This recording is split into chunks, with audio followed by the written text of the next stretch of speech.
Hello, everybody. Good night. I'm just getting ready for bed, and I wanted to chat a little bit.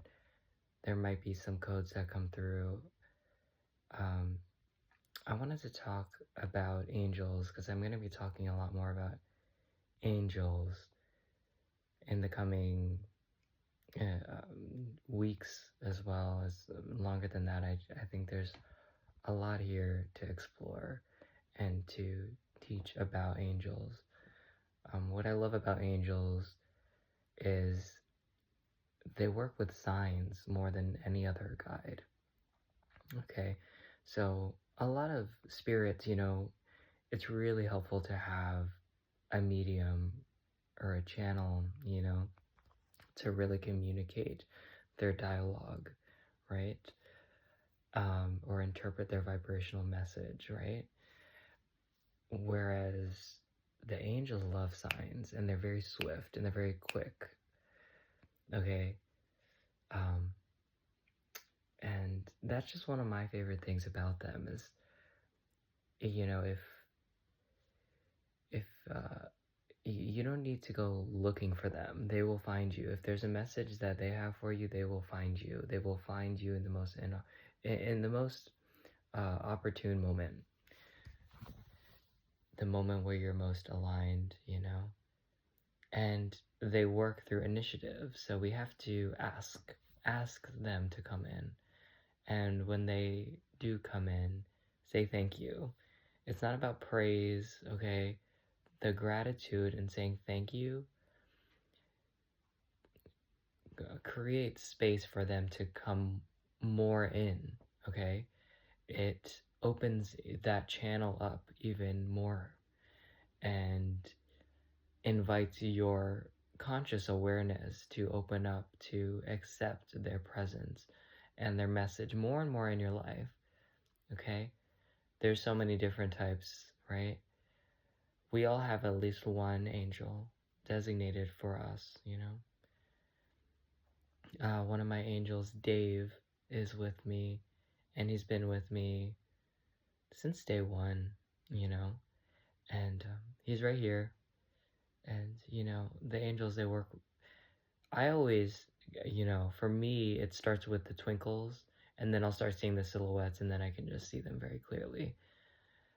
But they take any form. They can take the form of a bird, a butterfly, whatever it might be, And it's just, it's really important also to pay attention to the signs, but interpret your sign, What comes to mind when you think of a sign? Is it a dove? Is it a butterfly? It's also the angel numbers, right? 444, 1111, 222, right? All of these numbers are indications that they are communicating to you in that moment, okay? And each number is a little bit different, but essentially their presence is there and they're connecting to you in that moment, either to guide you back into realignment, to reaffirm their presence to you, to say hello, to offer strength, to remind you of the harmony and bliss that is available to you, to indicate to you that miracles are on the way. Okay, there's so many different opportunities, So I'm going to be talking more about angels. Look out for more of these sorts of videos and contents. There's just so much there. I'm actually thinking of creating a course around this as well. There's just so much to go off of there, and it's just such a beautiful conversation to have. And it's also very interesting also to talk about the archangels, you know. Archangel Michael is about, strength and will and even protection, to be honest. Um, Raphael, Archangel Raphael.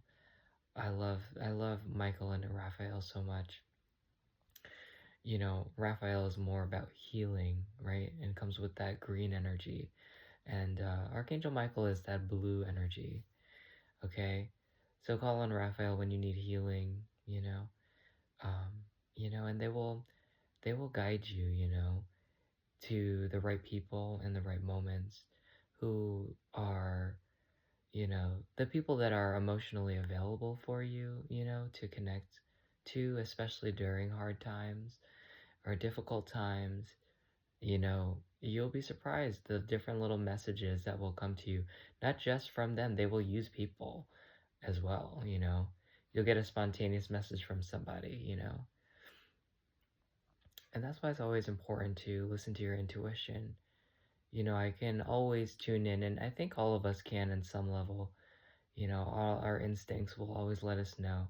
But like for me, I can always tell, um, where someone is that you're trying to connect to. You can tell if they are not available. You can tell if they are available. You can tell if their mind is here and there and they're just sort of like in this kind of loop. If they're going through their own sort of hurricane within themselves that's just difficult to reach. Now, when we talk about the astral as well, I'm being guided to talk more about the astral because when you tune into someone, you can see their astral space. You can see their astral space, you can feel their astral space. And what I mean about that is, when someone's really kind of going through something, you can tell if their astral space is rather murky. When it's murky, that, they may be struggling with, you know, different sort of things. They might be dissociated. They might be really lonely. They might feel really powerless or hopeless in that moment. They can be suffering from addiction in that moment. When it's rather murky, you can see these, it just feels, and you can see like the slitheries. Not quite a word, but you know what I mean there. If you can see the video, you can just tell, you can tell where someone's at. And then it's often confirmed, like when you do talk to them, it's like, oh, okay, that's where they are. If you can even get a hold of them in moments like that. And then there's other times where you can just tell, okay, they're just in a different astral space or a different frequency. You can see, okay, like this person, for example, is just very kind of stuck in their ego or just really hyper focused on themselves in a survivalistic sort of way because life feels like a fight. So it feels like you have to fight for each day, for each moment.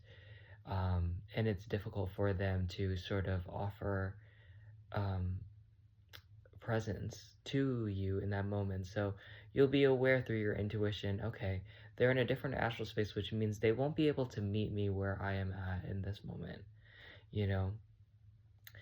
And it's important to notice those patterns too in individuals because that will indicate where you need to apply boundaries. It will be very telling because even when they do connect to you and they're in a different astral space, a different frequency of astral, right?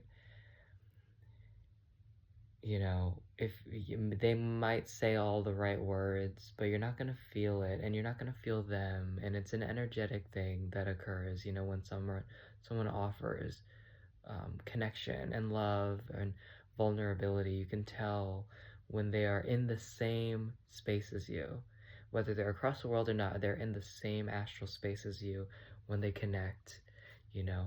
So it's important to, one, acknowledge, like, I'm sure they're trying their best, right?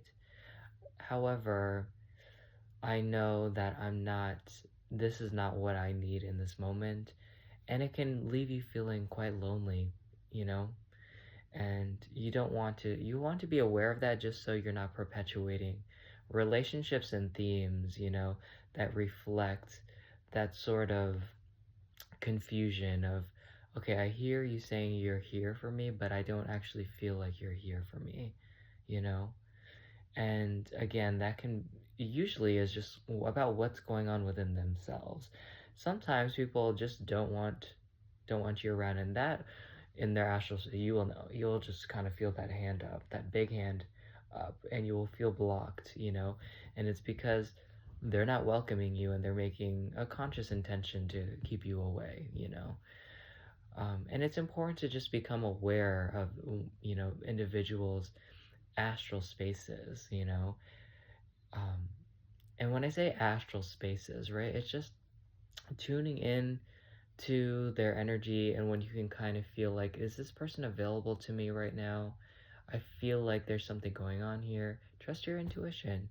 Trust your intuition. Make sure you're clear when you are tuning into them, because if you're tuning in from a really low vibrational or low emotional place, your mind's going to project onto, first of all, you're connecting from a sort of murky or, you know, not ideal astral space as well. You know, if you are in a low emotional space, you can't connect to someone else's emotional space, their energy, their astral space.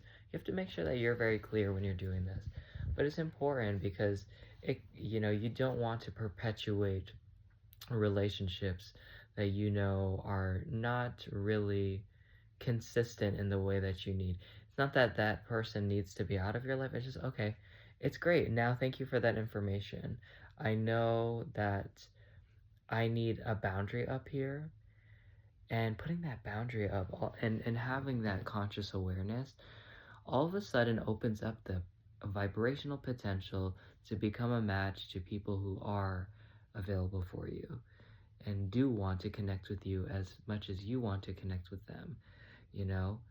And when that other person is available, you will know, they'll probably just reach out to you. Um, but, or you can just kind of sense, okay, it feels good to connect to this person right now.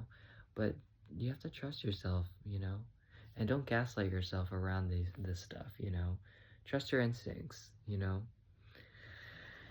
Anyways, guys, I just wanted to chat. There's still more here, though. Let's see what else we are chatting about.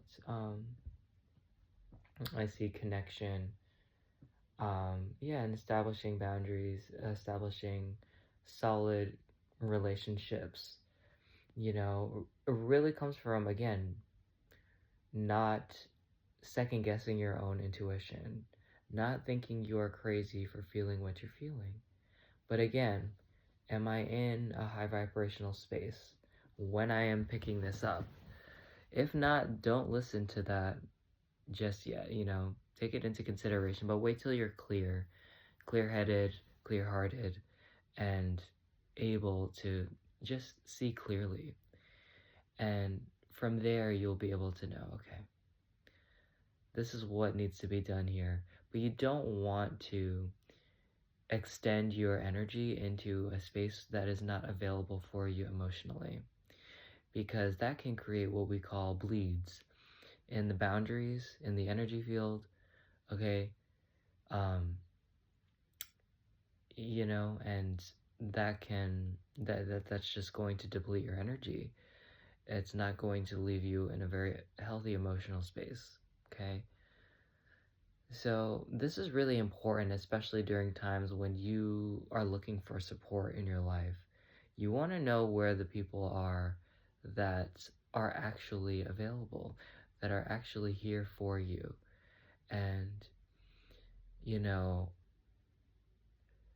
all of a sudden, when you do that, you become aware of, not just aware, just the person that you do feel like you can connect to is suddenly just available, and would love to have a chat with you, you know?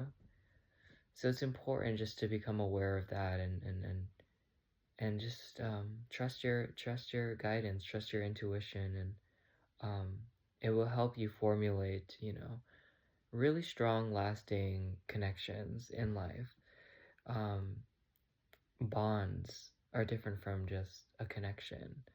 Bonds are different than just a relationship. A bond is so unconditional, it's so eternal, you know, and it's quite extraordinary to kind of alleviate a bond, to get rid of a bond, takes a lot of time, you know. So become aware of where your bonds are, who are you most bonded with? For most of us, it's probably our families, And that's why those relationships can be difficult, the most difficult at times, because when there's such a strong bond and then there is disagreement, you know, it's very taxing and very just um, hurtful and painful, to sort of navigate, how we can get past that, and still maintain that bond. But, you will always know when or if someone is drifting. I call it drifting, astrally drifting. And it's quite sad when you notice someone start to drift because on some level they've given up on themselves. And that's difficult because you have to take care of yourself too. And it's like, can we go save them? But in doing so, you have to go into a very low vibration in order to join their astral space, their energetic space, right? And that there you run the risk, okay, if I'm lowering my vibration, I know I'm not thinking as clearly, my intuition is not available to me in the same way. I will be projecting things. So it's like, would you go into a place where you are blind? It's such a controversial topic because a lot of us think we have to save so and so. We have to dive back in there, But ultimately we can't change someone, you know. We can only be of influence, and our greatest influence is when we're in our highest energy. But if they are not aware that they even need to change, like it's that saying, like, you can't help someone that doesn't want to be helped, or doesn't know that they need help, or is not also, they just have lost faith, and simultaneously lost faith in themselves and thus in things around them, and thus and just also accepting that that is their reality, and accepting that there is no hope, no connection. They've forgotten what that even feels like, you know. It's really, really sad. It is sad, you know. But also you have to just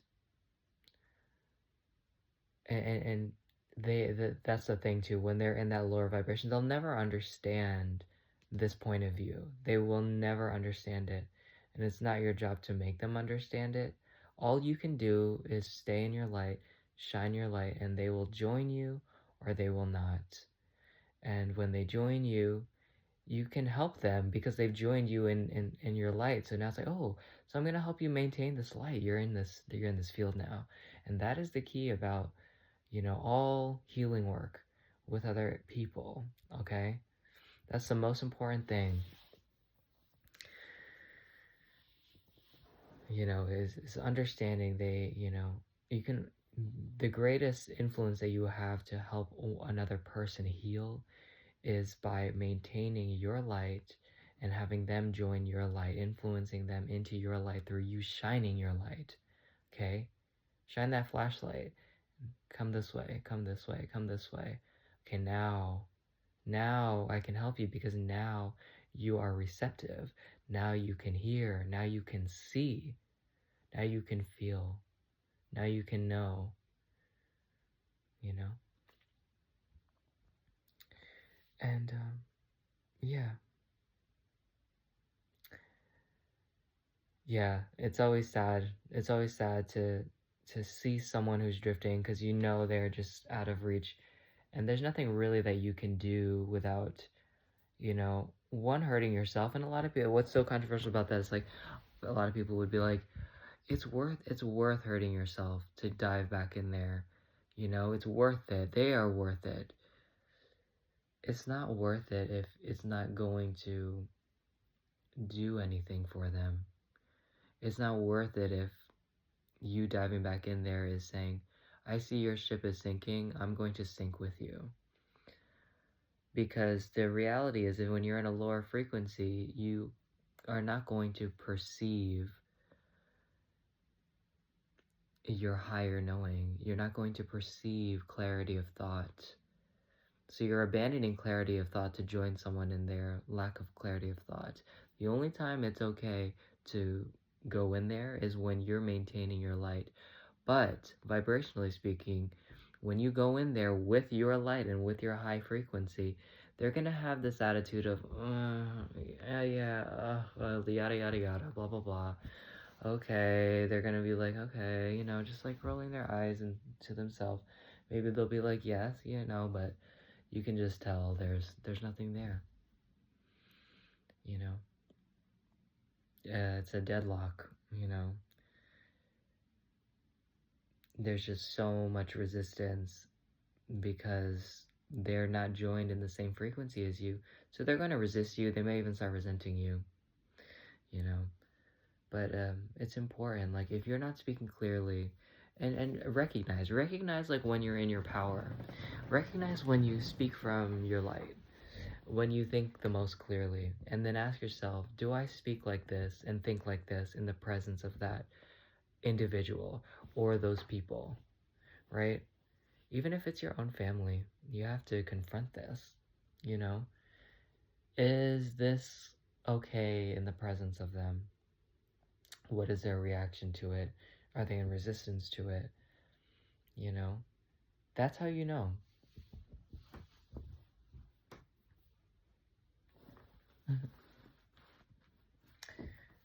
Signs, right? I just saw this, right? This is this new book that I got. I'm not even sure what it's about yet, but I just saw this as I finished saying that statement, and it's always my guides. They make me aware of little things. We begin at the end. What is that? What do you feel when I say that, right? What I feel is it's just summarizing what we just said. We begin at the end. Sometimes you have to close doors, close chapters and relationships in order to begin your life and begin new ones, new relationships, new bonds, new connections. And sometimes it's not about ending anything. It's just about, okay, I'm going to lovingly wait here and allow, them to join me when they are ready. And you'll know, you can feel it. You can feel it,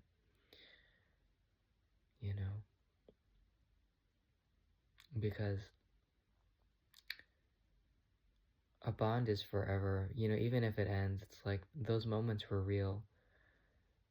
That's what I always remind people, who end difficult relationships or, have a really bad breakup with a boyfriend they really loved so much. All of a sudden they think everything is void from that relationship, everything is bad. Those memories were actually bad. No, those were real. Those moments were real. Those emotions were real. And they're frozen in time and space. Okay, they will always be there. You can always, you know, call back on the memory of that moment and know that moment was real, even though that's not where we are now, you know? Um, let's see, anything else here? Family, okay. Yeah, just maintaining your light, it's the most important thing. And what's interesting is when you maintain that light, you're just broadcasting such a high frequency that you will attract the people, who you're not just people, just things too. People and things that support that frequency. But the most prominent thing that we just mentioned here that I want to just circle back on is, ask yourself, when are the moments that I'm the most clear? When do I think the most clear? Maybe it's when you're offering someone advice, you know, and they really need advice, or like they're going through something emotionally and you just kind of know and channel exactly what they need in that moment emotionally. You just tap in and you just know, okay, this is what they need, right? You're in your light in that moment, and it's just such a powerful, beautiful light, you know? And so there's a difference there, because there, you know, right there, your consciousness is available, but there also joining you in your light. They're asking you for assistance. They're asking you for love. Sometimes people aren't asking for love. I mean, or advice, you know? Sometimes they're not asking for that, you know? And but you still want to help, but then it's just not adhering, you know? And you can feel again in their energy, in their astral space. You can feel that hand up, pushing you away, pushing you away, pushing you away. You can't do anything. You can't do anything there. Yeah. And then maybe sometimes they will be, you know. But sometimes when, you know, we will definitely encounter those individuals who like are not receptive to that, to your light, but also when they're going through it, they are asking of you to, you know, not just not it's not just validate their pain, it's like enable their pain in a way. um how do we put this better? It's like, yeah, there's a difference between when you connect to someone who is looking for that from you, that advice and that love, versus someone who is really just um, wanting to just unload on you, you know, and hold you in that space. Okay, it's okay. It's so important to have somebody that you can just unload all of your baggage on, you know, and just let it go. It's so necessary, right? But the distinction is like after they've unloaded that, are they willing to receive guidance and advice and light after, right? You have to let them complete that. You have to let them let that out. Once it's let out, are they available to the guidance? Are they available to the advice? If not, then they are using you. And they will be what we call energy vampires. You know, this is a function of the energy vampires. That's essentially what we are describing here, you know?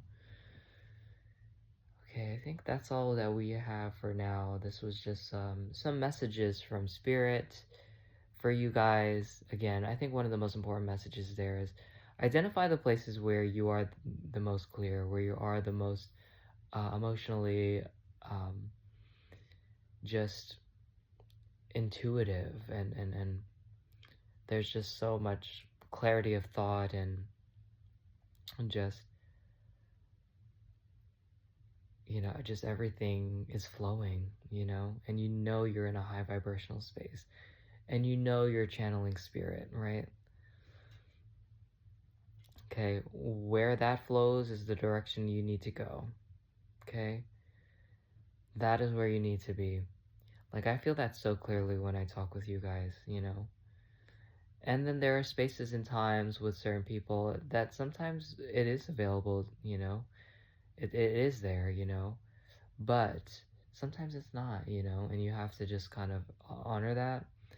Um, sometimes you know, it's also about sharing the emotional space helps more, and it's easier to kind of connect with someone in that way when you share physical space, right? But you know, and then when you share that physical space, it's very easy to kind of tap in and tune in and just know the right guidance, you know.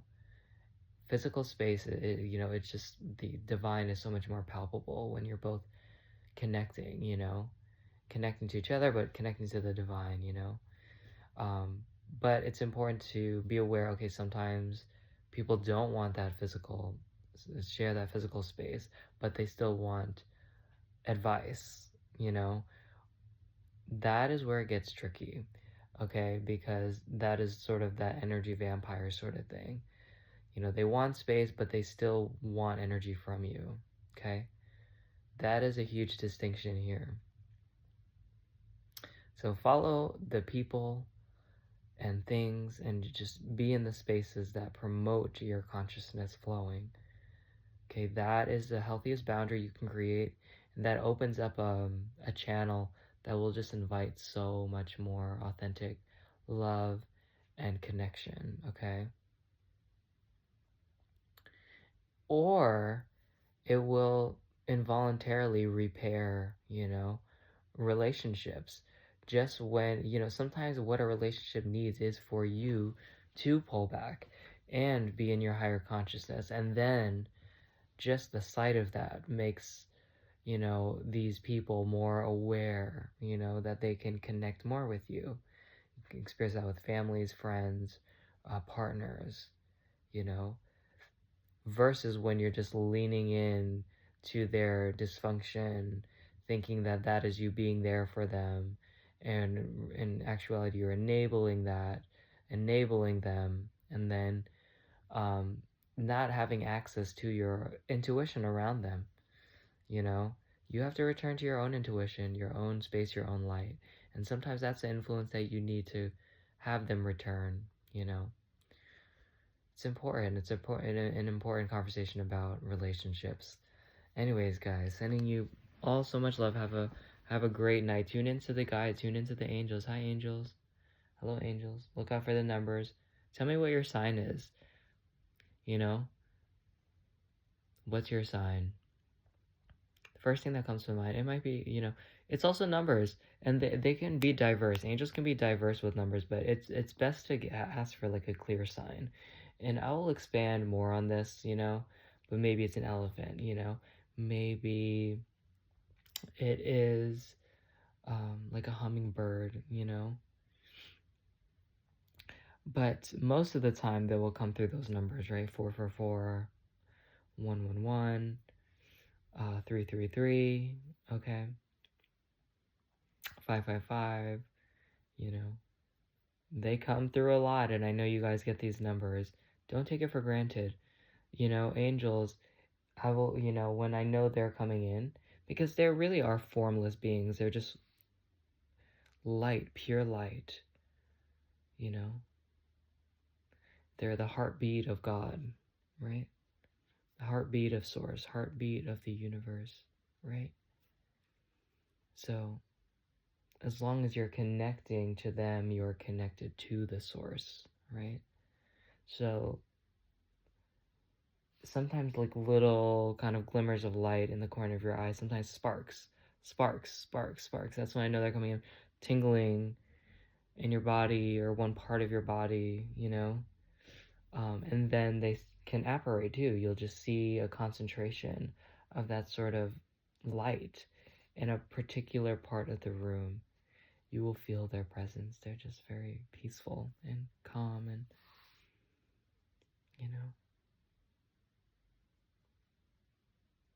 just so at peace always.